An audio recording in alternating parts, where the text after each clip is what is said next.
น้อมระลึกถึงอย่างคุณขององค์สมเด็จพระสัมมาสัมพุทธเจ้าผู้ทรงรั้งคุณพระธรรมคำสอนของพระองค์ผู้ทรงคุณพระสงฆ์สาวกของพระองค์ผู้ประเสริฐรวมก่อให้เกิดเป็นพระรัตนตรัยที่หมู่เฮาทั้งหลายได้กราบสักการะบูชาที่สูงที่สุดในชีวิตและได้น้อมนำมาอย่างรักธรรมเป็นที่พึ่งทางด้านจิตใจนำมาประพฤติปฏิบัติเพื่อรู้แห่งสัจธรรมขององค์สมเด็จพระสัมมาสัมพุทธเจ้าและแก้ไขปัญหาในชีวิตของตนตัวของเรานั่นเองโดยเสียงก้าวของข้าพเจ้าและขอถวายความเคารพนอบน้อมไว้สามายังครูบาอาจารย์พระเถรานุเถระพระภิกษุสงฆ์สามเณรพระสังฆาธิการทรงสมณศักดิ์บัณฑิตนักปราชญ์ท่านผู้มีความรู้ทุกรูปทุกตนทุกองค์มาณโอกาสนี้และขอเจริญสุขสวัสดีไปยังพ่อแม่ออกศรัทธาอันมีโยมพ่อจบแม่พ่อมอนแม่มอนพ่ออุ้ยแม่อุ้ยพี่ป้าน้าอาท่านผู้ฟังผู้มีบุญทุกท่านที่ติดตามรับฟังธรรมะยามแรงทางสถานีวิทยุทั้งสองขึ้นหลักนั้นก็คือขึ้นเพื่อการศึกษาพระพุทธศาสนาและวัฒนธรรม 104.5 เมกะเฮิรตซ์ได้ส่งลิงก์สัญญาณไปที่ยังวัดฝายหินตำบลสุเทพอำเภอเมืองจังหวัดเชียงใหม่โดยความเมตตาธรรมของท่านอาจารย์พระครูสมุวิสุวัฒน์วรกิจโจผู้อำนวยการสถานีวิทยุเจ้าอาวาสวัดฝายหินด้วยดีตลอดและแห่งขึ้นนั้นก็คือขึ้นธรรมะสีขาวชาวประชาในการท่านพระครูอภิวัตรวัฒนวิคม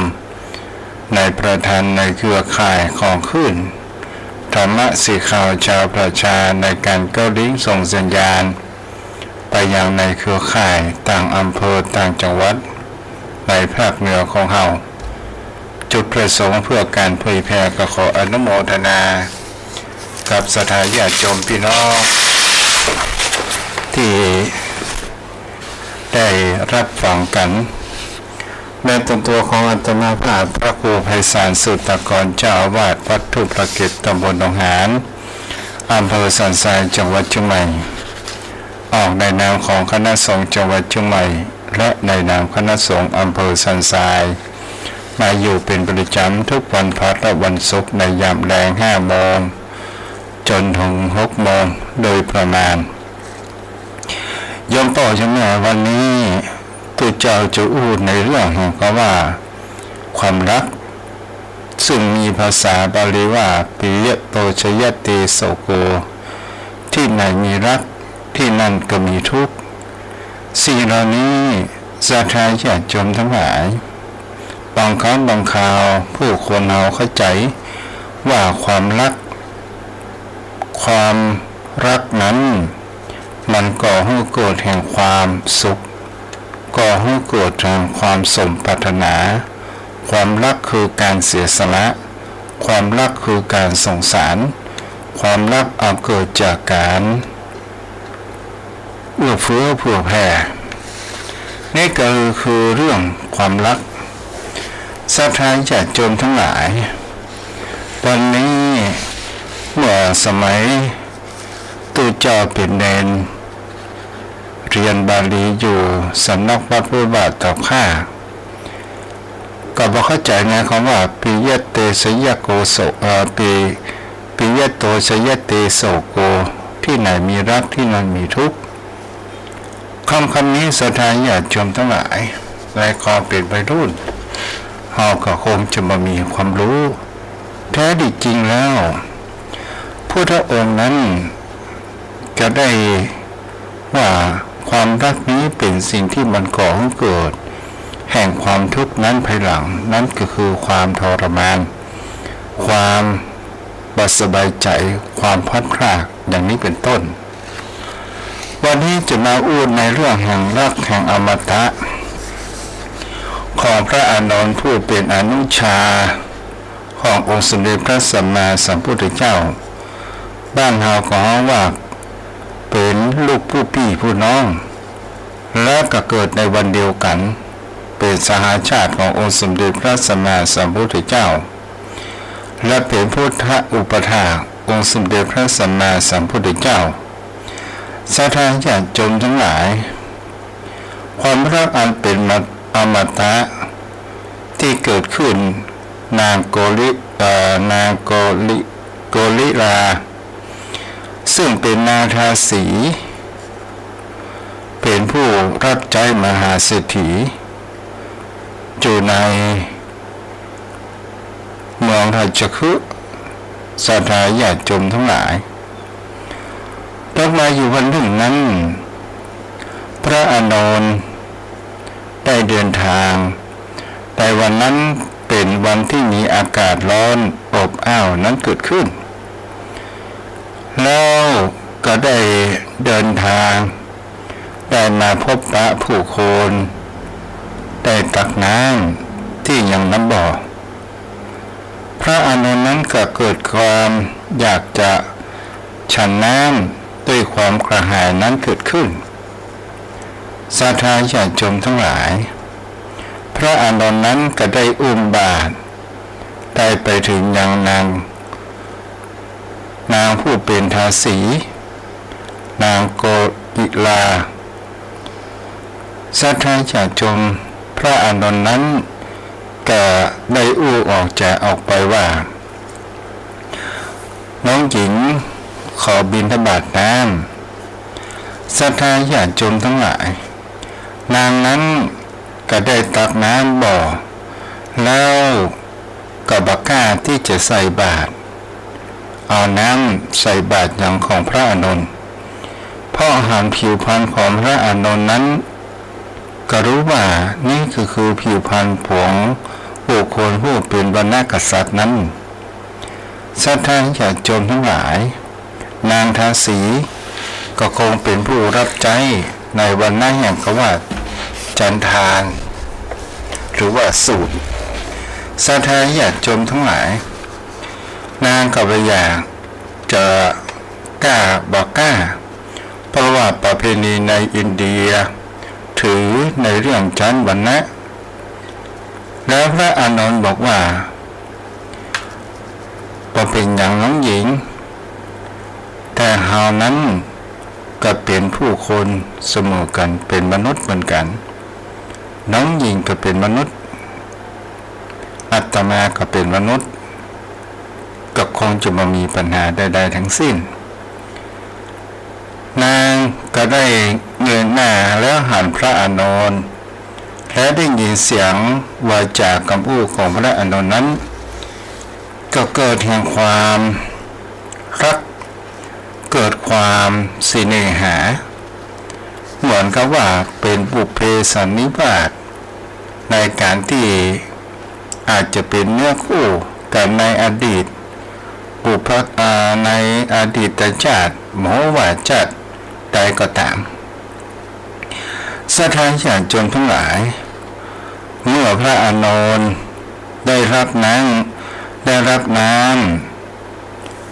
จากนางทาสีตอนที่นางทาสีนั้นได้ใส่บาตรแล้วก็ได้ดื่มกินฉันพออิ่มแล้วก็ได้เดินทางเพื่อจะกลับยังวัดพระเชตวันนครสวัสดีศรัทธาญาติโยมทั้งหลายความรักนี้มันบ่ได้เลือกว่าจะอยู่ในเพศอันยังก็ตามความรักมันเป็นสิ่งที่เราพอแล้วมันก็เป็นความสวยงามแต่ความรักของนางโกลิลานี้มีความรักโดยความเหตุมามีแห่งคำว่าเหตุผลใดๆทั้งสิ้นแม้กระทั่งพระอานนท์หันแล้วก็โดยเพียงแค่ว่าตัดว่าขอบิณฑบาตน้ำแต่ได้หันรูปร่างได้หันในตาของพระอานนท์ ตลอดถึงรูปร่างนั้นมีความผิวพรรณผ่องใสมีเสน่หานั้นเกิดขึ้นสาธารณชนทั้งหลายเมื่อพระอานนท์นั้นเดินกลับไปยังวัดประเชตวันไปในถึงยังสักกึ่งถนนหนทางพระอานนท์ก็หันก็ว่านางโกกีฬาพวกนี้เดินมาตามหลังเป็นเหตุการณ์ประการเช่นใดหนอสาธารณชนทั้งหลายพระอานนท์นั้นกระถามว่าเธอมาตามอาตมาทำไมน้องหญิงนางโกกีฬาก็บอกว่าข้าพเจ้าบอกเคยหันไผเหมือนท่านเลยบอกเคยหันพระเหมือนท่านเลยเกิดแล้วก็เกิดแห่งความรักเกิดความรักอยากที่จะกลับบ้านสาธารณชนทั้งหลายตอนนี้นางทาสีนั้นกล่าวหาได้ว่าถึงพระอานนท์บอกว่าปิกบ้านเสียตาอู้ตามภาษาบ้านเฮาปิกบ้านเสียตัวอาตมานั้นก็จะกลับยังวัดประเชตวันแล้วนางทาสีคนนี้ก็ได้เดินตามหลังพระอานนท์ไปถึงเขาว่าวัดประเชตวันศรัทธาญาติโยมทั้งหลายตอนนั้นหันแล้วว่านางบอกกับบางอันพอจะถึงใกล้จะเข้าวัดองค์สมเด็จพระสัมมาสัมพุทธเจ้าจะอยู่ในข่ายพูดว่าองค์สมเด็จพระสัมมาสัมพุทธเจ้าได้เสด็จออกมาแล้วก็ได้พบกับพระอานนท์แล้วก็ได้ถามพระอานนท์ว่าเธอกับนางทาสีอู้จาอย่างสนทนาธรรมอย่างก็ได้ยินเสียงนั้นเกิดขึ้นสาธารณชนทั้งหลายพระอานนท์ก็บอกว่านางทาสีนี้เดินตามหลังมาแล้วก็บอกว่ารักข้าพระองค์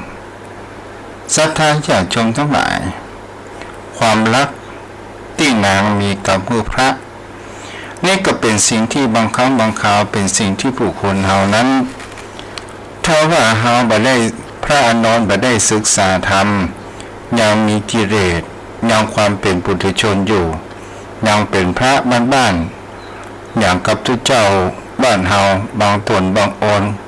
ก็คงจะมามีตบะแห่งความอดทนนั้นเกิดขึ้นได้สาธารณชนทั้งหลายพระพุทธองค์นั้นก็ได้ตรัสว่า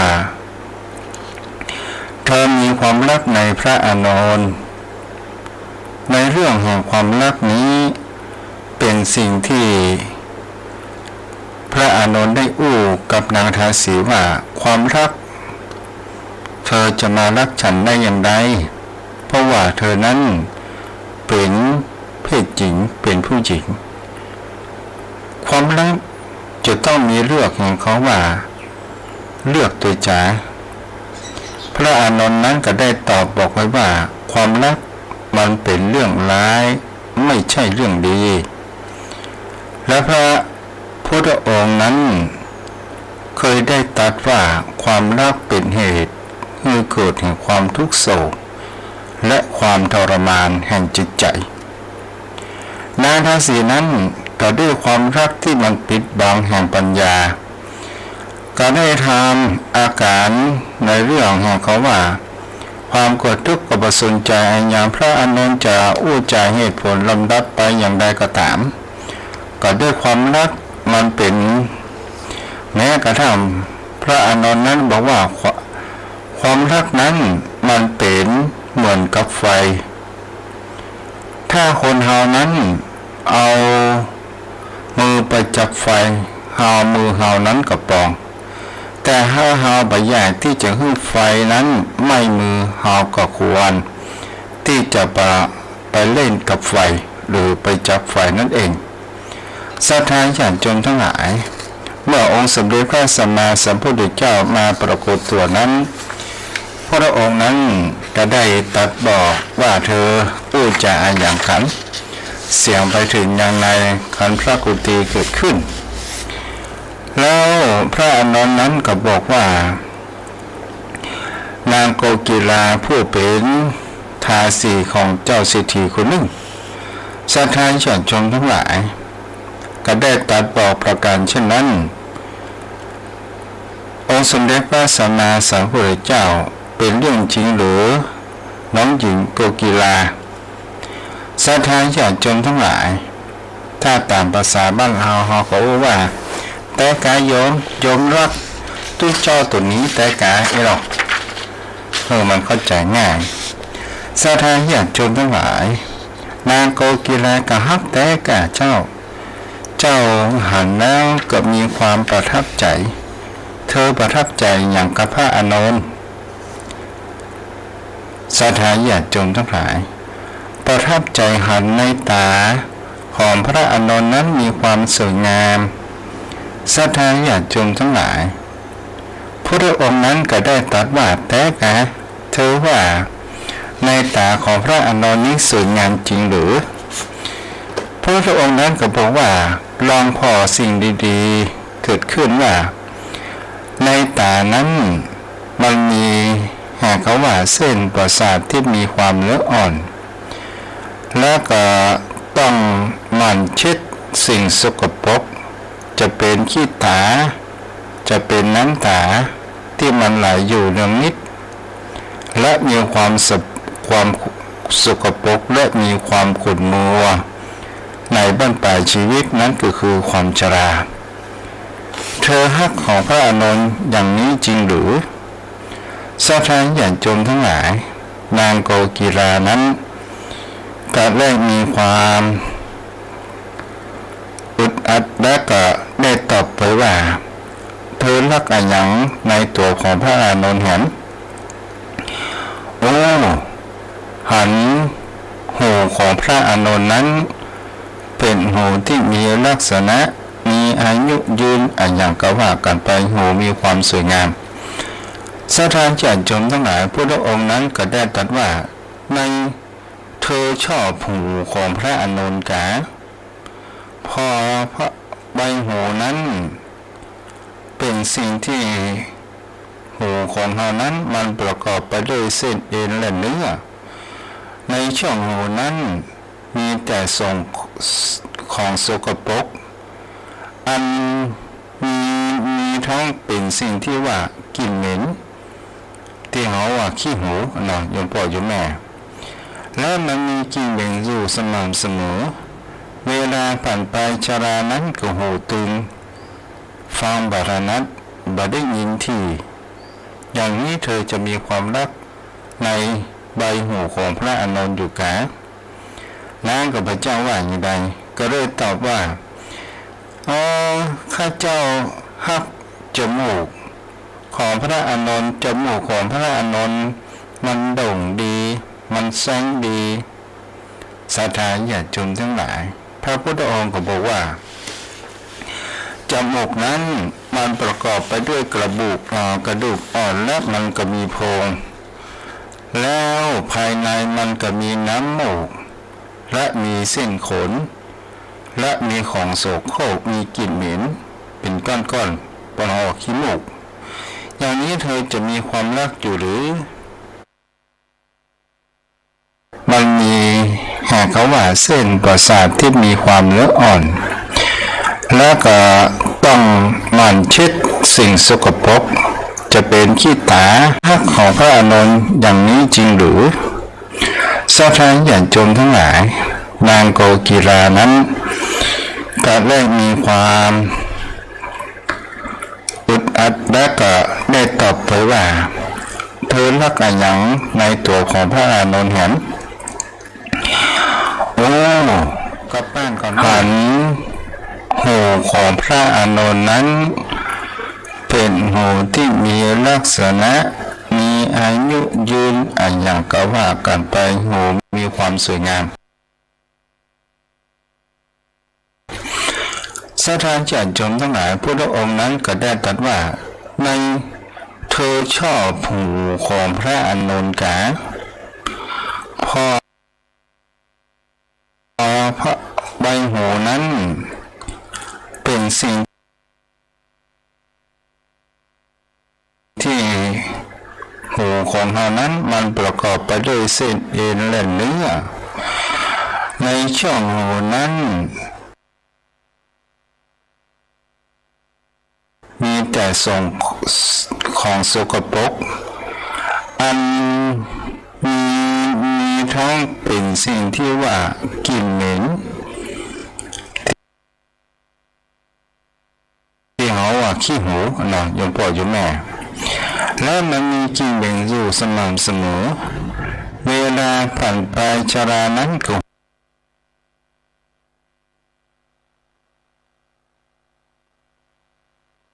ตัวเองศรัทธาญาติโยมทั้งหลายคืนนั้นก็นอนก็บ่ค่อยรับมีแต่หาว่านึกถึงใบหน้าของพระอานนท์พอไปแล้วก็คุกคุ่นตะเกียกตะกายว่าเฮาหันพระอานนท์นี้เฮายังเกิดความรักเฮาหันบุรุษหลายคนเหมือนกันแต่เฮาบอกเคยที่ถูกสโลกใจเหมือนดังหันพระอานนท์ศรัทธาญาติโยมทั้งหลายในจุดนี้ก็เป็นสิ่งที่จะเห็นว่านี้ก็เกิดแห่งความรักเหมือนกับว่านางโกกีฬานี้เป็นผู้มีความแอบรักข้างเดียวเหมือนเกี่ยวเชือกกับพระอานนท์นั้นศรัทธาญาติโยมทั้งหลายเมื่อเกิดแห่งความรักแล้วเราก็จะเห็นว่าเมื่อพระอานนท์ได้ตรัสบอกได้อู้จาว่าองค์สมเด็จพระสัมมาสัมพุทธเจ้าได้ตรัสบอกไว้ว่าความรักนั้นเมื่อมันเกิดขึ้นแล้วมันเป็นสิ่งที่มีความทรมานเป็นสิ่งที่ก่อให้เกิดแห่งความต้นเขาว่าก่อให้เกิดแห่งความร้ายในสิ่งที่มีความร้ายนั้นเกิดขึ้นมีความทุกข์นั้นเกิดขึ้นนางกวนกวายนอนกับวรับคืนนั้นคึดเมื่อใดก็คึดตึงหาพระอานนท์อยากจะโดยการบัดฝันว่าเราจะเนี่ยอย่างใดจะได้อยู่กับพระอานนท์นั้นศรัทธาญาติโยมทั้งหลายก็ได้มีตกวันแห่งวันรุ่งเช้าก็ได้ขึ้นว่าวัดของบ้านของเรานั้นก็มีพระภิกษุสงฆ์จะเป็นภิกษุนี้ได้เดินมาบิณฑบาตรับบาตรอยู่สม่ำเสมอไปวันพระมิเจ้าเราจะลุกจับเจ้าและเพื่อที่เราจะหันพระอานนท์ศรัทธาญาติโยมทั้งหลายเมื่อประการเช่นนั้นรอพระอานนท์มารับบาตรกับมหันมาสักกันเถื่อแต่บังเอิญไปหันพระภิกษุณีนั้นเกิดขึ้นศรัทธาญาติโยมทั้งหลายเมื่อนางโกกีฬาหันพระภิกษุณีนั้นก็เกิดปัญญาในทางแห่งคำว่ามิจฉาทิฏฐินั้นเกิดขึ้นหันแล้วว่าเฮาเหมือนกับว่าพระเจ้าปราโปรดของเราแล้วเฮาอยากจะอยู่ใกล้พระอานนท์เฮาก็จะต้องบวชเป็นพระภิกษุณีศรัทธาญาติโยมทั้งหลายนางนั้นก็เลยไปสำนักแห่งองค์สมเด็จพระสัมมาสัมพุทธเจ้าวัดพระเจตวันและก็ขอบวชเป็นพระภิกษุณีเมื่อเป็นพระภิกษุณีแล้วก็อยู่ในสำนักแห่งพระภิกษุณีแต่บวชในการบวชในครั้งนั้นเนี่ยเป็นการบวชที่ว่าเพื่อที่จะหันแห่งพระอานนท์ศรัทธาญาติโยมทั้งหลายก็โดยการเฝ้าพอว่าเมื่อใดจะได้เข้าไปเขตในสังฆวาสขององค์สมเด็จพระสัมมาสัมพุทธเจ้าเพื่อที่จะไปอุปถัมภ์พระอานนท์ศรัทธาญาติโยมทั้งหลายวันแล้ววันเล่าตมานพระอานนท์เมื่อครั้งจะหัน ก็ต่อเมื่อพระอานนท์นั้นจะมาที่สำนักแห่งพระภิกษุณีเพื่อที่จะบอกว่าแก่พระภิกษุณีนั่นเองวันนั้นศรัทธาญาติโยมทั้งหลายโดยการพิษแห่งความรักคิดแห่งความคิดถึงในตัวของพระอานนท์เกิดเลยพาภิกษุณีแห่งรูปหนึ่งก็ได้ไปเป็นกู้กันแล้วก็ได้เข้าที่ยังคันธกุฏิของพระอานนท์อยู่ทางนามุกแล้วก็นั่งว่าพระอานนท์ก็ว่าโอ้น้องหญิงวันนี้เธอมีอะไรหยังจะมากะภิกษุณีโกกีลานั้นก็บอกว่าอยากจะมาฟังโอวาทมาฟังธรรมของพระอานนท์ขอพระองค์นั้นได้ให้โอวาทแก่ข้าพเจ้ามันก็เหมือนเขาว่าวันนั้นน่ะตอนที่ให้โอวาทนั้นพระอานนท์ก็ได้แสดงธรรมในเรื่องแห่งเขาว่าเรื่องแห่งความรักเรื่องแห่งความโทษแห่งราคะโทสะและก็โมหะโทษแห่งเขาว่าราคะเกิดขึ้นจ้าเกิดขึ้นโวยแล้วก็ใครจ้าถ้าว่าโทสะเกิดขึ้นโวยหายโวยโมหะเกิดขึ้นจ้าใครจ้าศรัทธาญาติโยมทั้งหลายเหมือนนางได้ฟังแล้วก็เหมือนกับว่าข้าวกล้าที่มันเกียบจะถ่ายในหน้าแรงบังเอิญมีน้ำฝนนั้นมาฝนตกเกิดแห่งความชุ่มฉ่ำแล้วก็ต้นกล้าของข้าวนั้นก็เบ่งบานเกิดขึ้น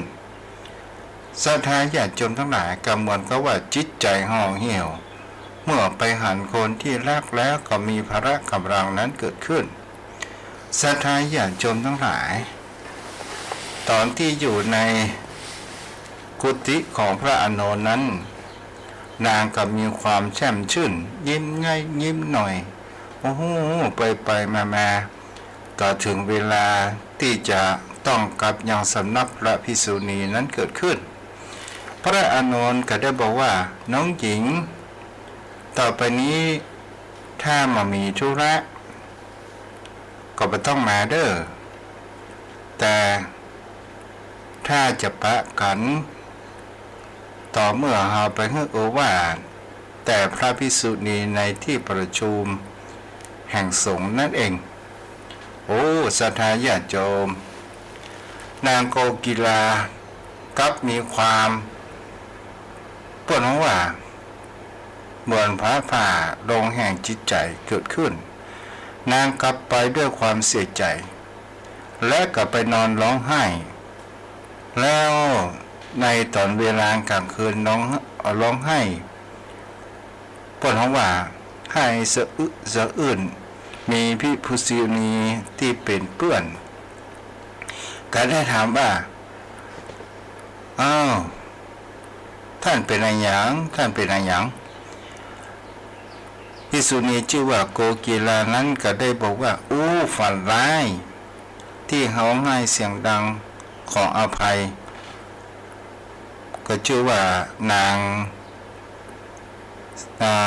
มิตาภิกษุณีมิตาฉันขอโทษเด้อมิตาศรัทธาญาติโยมทั้งหลายและก็เป็นสิ่งที่จะหาได้ว่านางนั้นก็คุ้มผ้าให้สะอึกสะอื้นที่พระอานนท์นั้นได้ว่ามามีธุระประสำคัญจะไปมาที่กุฏิเปิ่นจะมองว่าบดีไอ้หยังเนาะศรัทธาญาติโยมทั้งหลายนางก็ได้เกิดแห่งความเศร้าเกิดขึ้นแล้วก็เกิดแห่งความว่าเมื่อได้อยู่แล้วฟังธรรม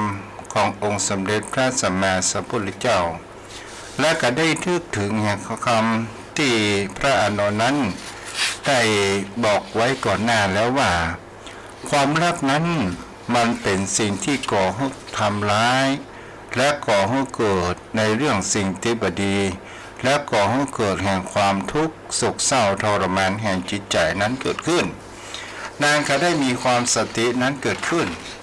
เมื่อประการเช่นนี้ก็เลยว่าเราจะมาเฮื่อในสิ่งในเรื่องบดีนั้นเกิดขึ้นกับตนตัวของเราพยายามจะหักหันมาเฮื่อเกิดแห่งความคิดถึงหาแห่งพระอานนท์เพราะว่าบางครั้งบางคราวมีพระภิกษุกับภิกษุณีบางครั้งบางคราวทุกเจ้าโตดข้างกำแพงลักลอบกับพระภิกษุณีนั้นสึกไปก็มีมากหลายเป็นเรื่องเป็นราวนั้นก็มีในครั้งสมัยพุทธกาลศรัทธาญาติโยมทั้งหลายภิกษุณีรูปนี้ก็เลยว่าอย่างนี้เราจะไปอยู่ยังวัดโคสิตารามที่อยู่ในเมืองโกสัมพีซึ่งเศรษฐีชื่อว่าโคสิตนั้นเป็นผู้สร้างถวายองค์สมเด็จพระสัมมาสัมพุทธเจ้าซึ่งมันก็ห่างไกลจากนครสาวัตถีพอสมควรศรัทธาญาติโยมเมื่อนางมีความคิดอย่างนี้แล้วก็ได้เดินทางไปอยู่ที่วัดโคสิตารามก็อยู่ที่หั่นก็หายแห่งความคิดถึงในตัวของพระอานนท์แต่คนเฮานั้นบางครั้งบางคราวสิ่งที่มันเป็นกิเลสที่มันมาหันแล้วมันนอนนิ่งอยู่ในก้นแก้วเหมือนขี้ขุ่นที่มันมีนอนนิ่งอยู่ในก้นแก้วศรัทธาญาติโยมทั้งหลายวันเวลาผ่านไปประมาณได้สัก3 เดือนก็มีข่าวว่าองค์สมเด็จพระสัมมาสัมพุทธเจ้าจะเสด็จมาที่เมืองโกสัมพีมาอย่างวัดโกสิตารามเกิดขึ้นนางก็เกิดมีความดีอกดีใจว่าองค์สมเด็จพระสัมมาสัมพุทธเจ้านั้นคงเสด็จมาพร้อมโดยพุทธอุปถากก็คือพระอานนท์อย่างแน่นอนศรัทธาญาติโยมทั้งหลายข่าวนี้เกิดแพร่สะพัดไปและก็นางเมื่อองค์สมเด็จพระสัมมาสัมพุทธเจ้าเข้ามาถึงแล้วอย่างที่วัดโคสิตารามศรัทธาญาติโยมทั้งหลายพวกภิกษุณีทั้งหลายนั้นก็ได้เข้าเฝ้าอย่างองค์สมเด็จพระสัมมาสัมพุทธเจ้าแล้วภิกษุณีทั้งหลายก็หันด้วยว่าได้ฟังธรรมกันแล้วแต่สิ่งที่มันเป็นกิเลสนอนเนื่องในเรื่องแห่งความรักของนางภิกษุณีโกกีลามันขุ่นขึ้นมาศรัทธาญาติโยมทั้งหลายแล้วก็หันแล้วเหมือนเขาว่ามาเมินแล้วเราบ่ได้ปะคนที่เราฮักวันนี้เรามาปะแหมความรักของเราก็ไปเสื่อมขายโอ้ศรัทธาญาติโยมทั้งหลายเป็นสิ่งที่จะหันได้ว่านางกับพระจันทร์เนี่ยอย่างใดสิ่งเหล่านี้มันก็มีแห่งเขาว่าธงชัยของพ่อหลวงนั้นมันยัง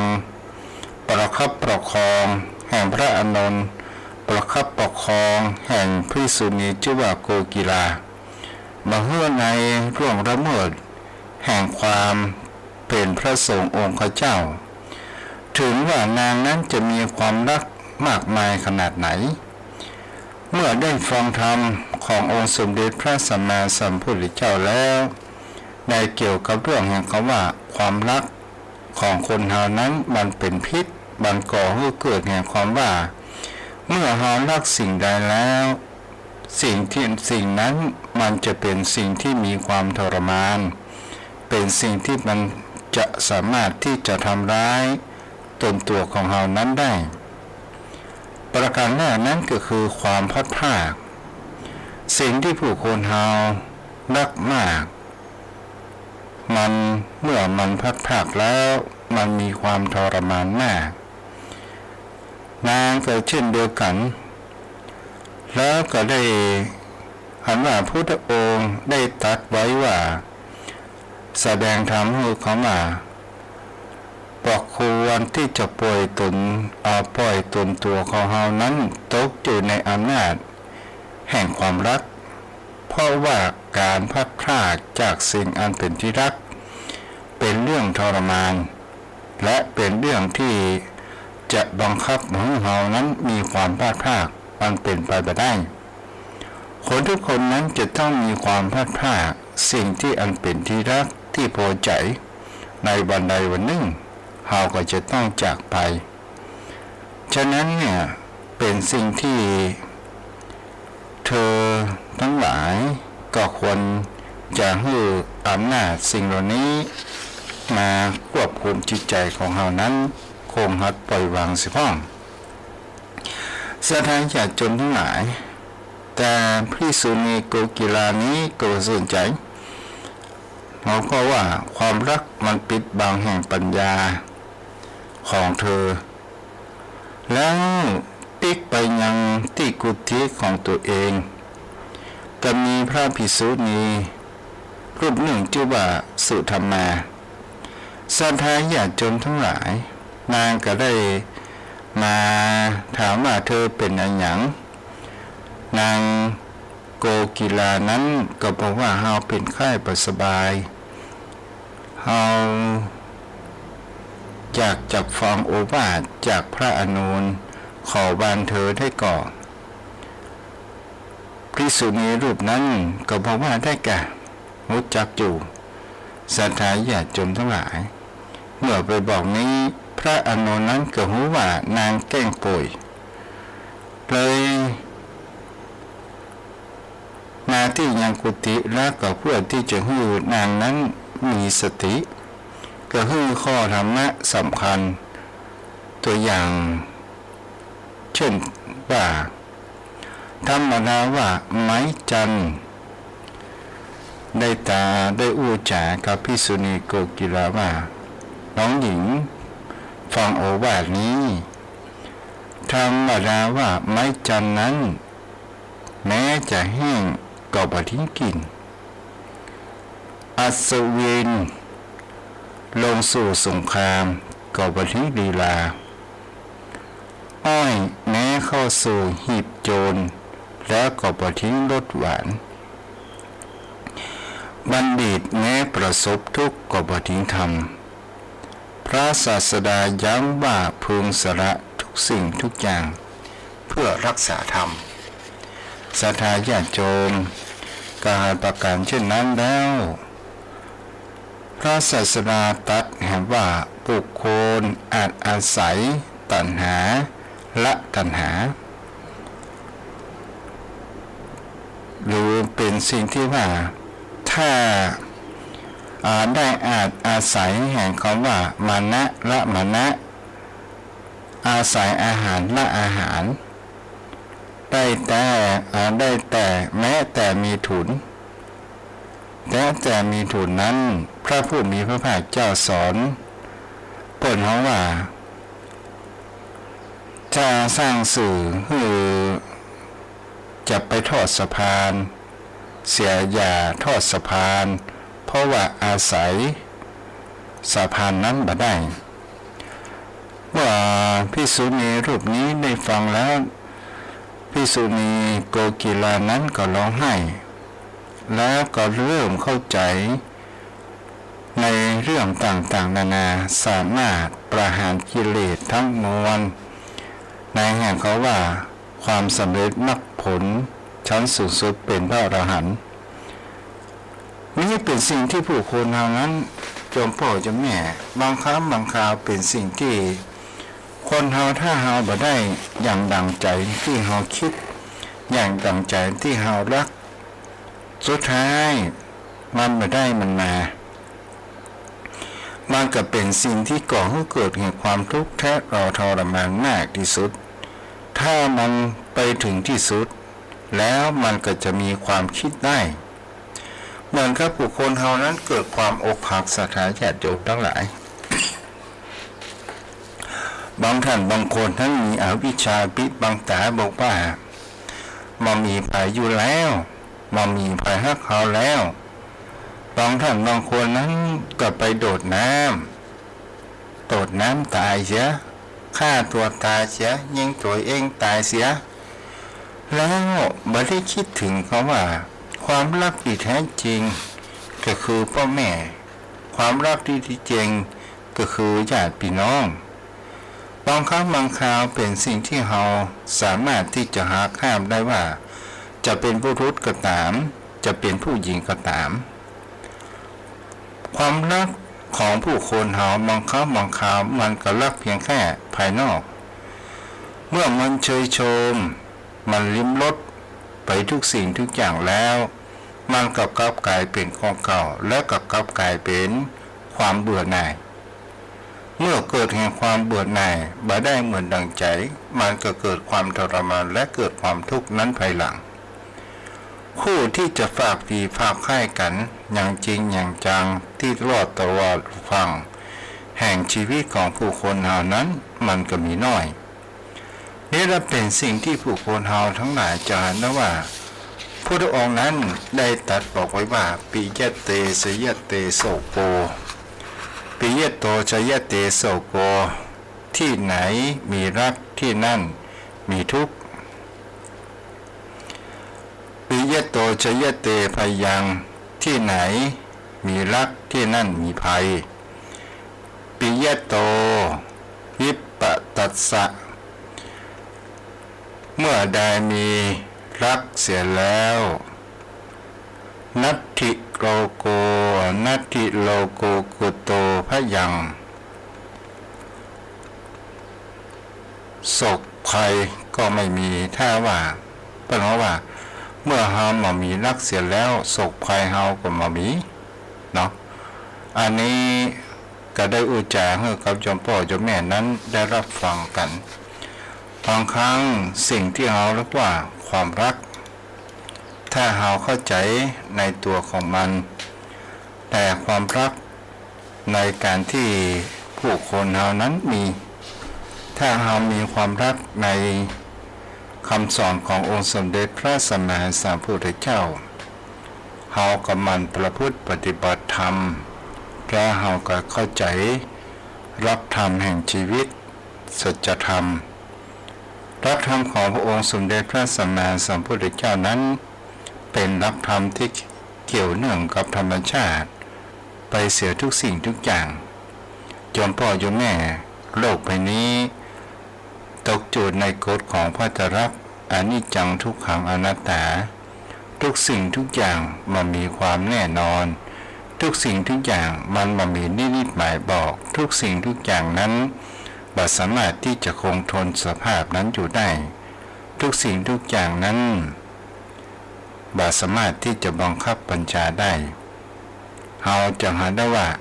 ถึงจะเป็นมหาเศรษฐีอย่างใดก็ตามมีเงินมีทองมากมายไก่กองก็ตามถ้าเกิดแห่งความประมาทมันก็ถึงชีวิตอย่างกับนักเศรษฐีที่ลงเรือดำน้ำไปพ่อไททานิกเรือไททานิกลึกแสนลึกฟังนักข่าวอู้ว่าโดยอินทนนท์นี่ยังว่าประสูงเต่ากับคนทะเลเตื้อโอ้สาธาญาติโยมทั้งหลายตอนนี้ข่าวกล่าวแล้วว่าหมู่สิทธิที่ลงไปพอไปเหนี่ยวก้นบึ้งแห่งทะเลตอนสุดท้ายก็ตายไปเสียหมดนี่แหละบางครั้งบางคราวคนเราอย่าประมาทในชีวิตว่าอะไรอย่างจะเกิดขึ้นกับเรากันแน่จงพิจารณาให้อยู่เสมอว่าเราตื่นเช้ามาวันนี้เรามีลมหายใจถือว่าเรามีกำไรอยู่ยังมีชีวิตอยู่ที่จะทำสิ่งดีๆขึ้นกับตนตัวของเราเองนั้นได้และแรงวันนี้เรายังมีลมหายใจอยู่เราสามารถที่จะต่อไปได้อยู่นี่แหละเป็นสิ่งที่สำคัญมากที่สุดในชีวิตถ้าอยากจะมีอายุยืนเพื่อมันปฏิบัติกรรมฐานเพื่อที่จะยืดอายุยืนเพื่อให้จิตใจของเรานั้นมามีราคะมามีมนทินม มาผิดเพื่อนได้ให้จิตใจของเรานั้นมีสติอยู่สม่ำเสมอนั่นเองวันนี้ก็ขออนุโมทนากับผู้ติดตามดังคนปี่สมสายเขียวดีบ้านดอนไฟห่างดงเนาะสถาญาติโยม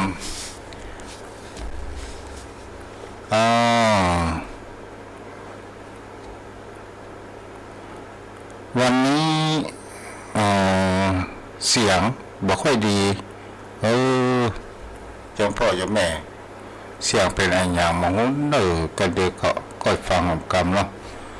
ใครจะโทรมาก็โทรมาได้เด้อ063-163-9950กันเด้อปี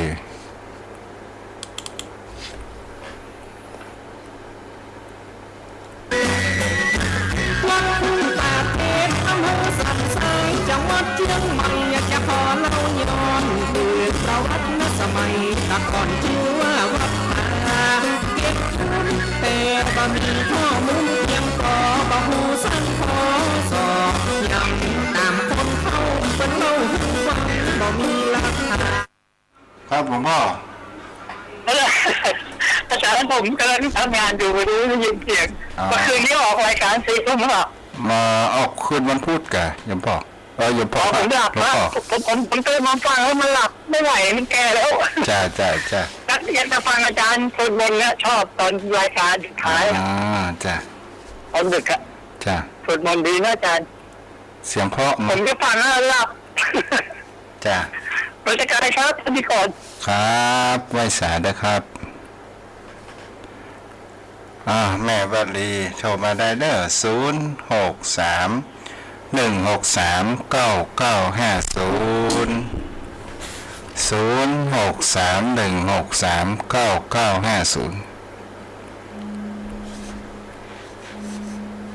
แม่วัดลีเจริญพ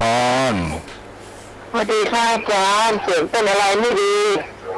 มาโหแล้วเพิ่นว่าเสียงอะไรครับมีเสียงน้ำลายเสียงดนตรีซ้อนกันน้ำมะนาวคนอ่ะฮะเลือกขีดน้ำมะนาวก็จะมาแจ้งเป็นว่าเสียงวิทยุเจ้าเราก็เสียงอาจารย์พอดีอาจารย์เก้าอี้อาจารย์หมดแล้วเหรอไม่เห็นประกาศก็ก่อยประกาศไปเก้าอี้เนอะยมพ่อยมแม่บัลลีทุกเจ้าปากเก่งอกเก่งใจยมพ่อยมแม่นะก็คือว่าอาจารย์หมดแล้ววัดยังขาดเจ้าภาพที่ซื้อเก้าอี้เป็นอาสนะของพระสงฆ์เวลามีการมีงานเป็นไม่ซักจริงตัวละ 3,500 บาทเด้อเจ้าการอนุโมทนาใครจะร่วมทำบุญก็สามารถติดต่อได้เด้อเก่งอกเก่งใจเด้อเจริญพรตัวโยมแม่วัดลีเนาะที่บอกพนานสายันโทรมาใครจะโทรมาก็โทรมาได้โยมพ่อโยมแม่เวลาเหลือนักอยู่เนาะ063-163-9950เก้าอี้ที่สั่งไว้กับวัดกับว่ามันนั่งเหมาะพอดีราคาถามว่าแพงเกินไปก็กว่าแพงเป็นไม้จริงเด้อจอมพ่อจอมแม่เป็นรถพรครับขอกราบแจ้ไตไว้สารในเมตตาธรรมท่านพระคุณเจ้าด้วยความเคารพอย่างสูงยิ่งครับท่านพระคุณเจ้าเจริญพรเด้อเสียงมันก็ฟังได้ท่านเจ้าแต่ว่ามันเหมือนเสียงอักเทปอะมันเหมือนแบบใจเสียงอย่างที่กล้าตู้ให้ออกห่างกล้าก็เนี่ยมันก็ฟังได้นะท่านบอกคุณเจ้า80-90%นะมันก็แบบเชิงว่าบอกเรื่องฟังก็ฟังได้อยู่แต่ว่ามันเหมือนทุกครั้งมันเหมือนเสียงที่เป็นอักเทปออกอะครับใจเทปทางมือถืออะครับมันพูดทางมือถือตู้ให้มันได้เรื่องเสียงแหลมครับแต่ก็จะได้ฟังชัดถ้อยชัดคำอยู่ครับท่านพระคุณเจ้าจากอันนี้ให้ได้ยินชัดเจนแล้วเนาะ ครับ ตะกี้เราเพิ่มลืมเพิ่มเสียงแหลมยมพ่อยมแม่ท่านใดที่จะโทรมาเนาะแม่ว่าลีก็ได้บอกข่าวถามว่าโอ้ท่านอาจารย์ยังประชาสัมพันธ์เรื่องเก้าอี้ที่จะเอาไว้ต้อนรับเวลามีการมีงานต้อนรับพระภิกษุครูบาอาจารย์มันมีอยู่10 ตัวสถานญาติโยมทั้งหลายตอนนี้เพิ่นรับไปแล้ว3 ตัวก็ยังขาดอยู่เด้อตัวละ 3,500 บาทถ้าโยมพ่อโยมแม่ร่วมทำบุญแล้วก็จะสลักชื่อใส่แผ่นทองติดตรงหลังเนาะป่าเฮาถวายในวันที่อันยังพศอันยังเนาะโยมพ่อโยมแม่ท่านใดถ้ามีกำลังก็ฮับเด้อถ้ามามีปัจจัยเพียงพอก็บ่เป็นหยังก็เก่งอกเก่งใจครับโยมพ่อโยมแม่เนาะเพราะว่างานส่งน้ำองค์พระนาถเจดีย์ที่ผ่านมาโยมพ่อโยมแม่ก็ได้ร่วมทำบุญกันหลายท่านหลายคนด้วยกัน0631639950ภาคอีสานสู้ตาก่อนชื่อนี้งดงามรับพระราชทานหินน้ำใหม่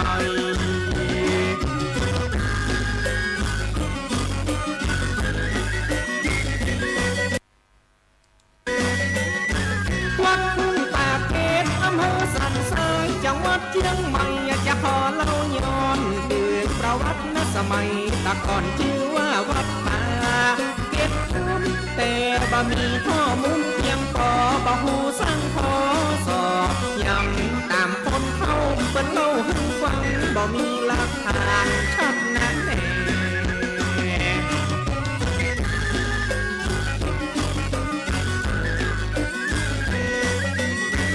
วัดทุ่งปากเกร็ดหรือปากเกร็ดทำเป็นวัดโบราณเก่าแก่สมัยสงครามบ้านเมืองย่ำแย่ถูกพม่า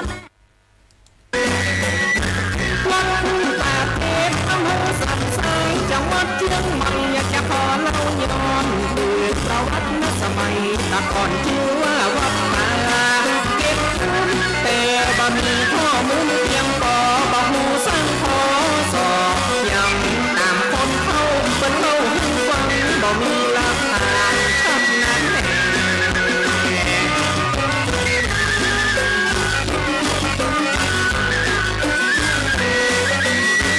วัดทุ่งปากเกร็ดหรือปากเกร็ดทำเป็นวัดโบรา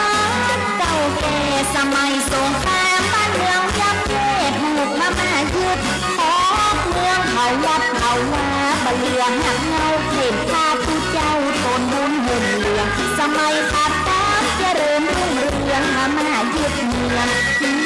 ยงใหม่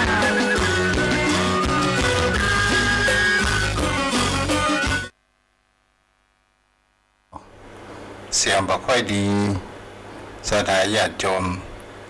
ก็กันเด็กก็คงจะได้ปรับปรุงเด้อแม่ทองคำที่วงคำเนาะรับฟังอยู่0631639950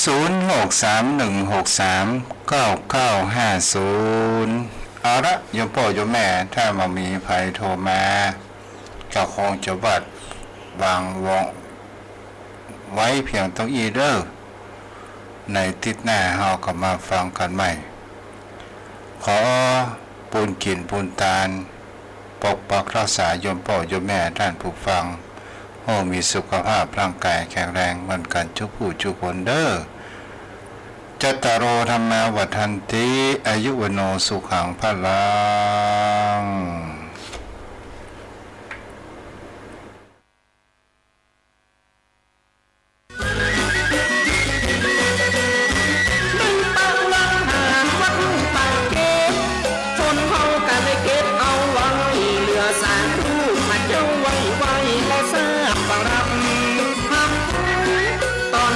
สร้างองค์เจดีย์ประวัติยังมีฟ้าล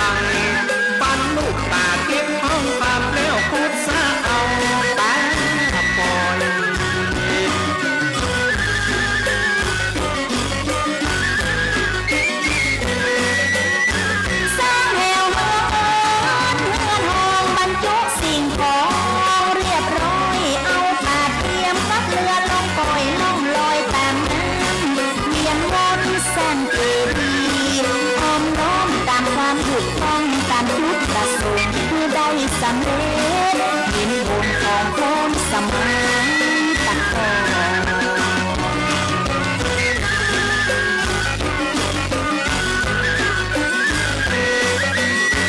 วันเบิ่งตัวเจ้าเบิ่งศรัทธาเขาเบิ่งบุญนาป่าเบิ่งน้ำน้องศรัทธาบ่ฮู้ใดก็บ่มีไผสอดส่องดูวัดทุ่งป่าเพชรเลยเป็นวัดเริ่มกลายเป็นวัดห่างไผบ่แยแสบ่มีไผจะมาเต้นมาแหน่บ่มีคนดูแลช่วยพอ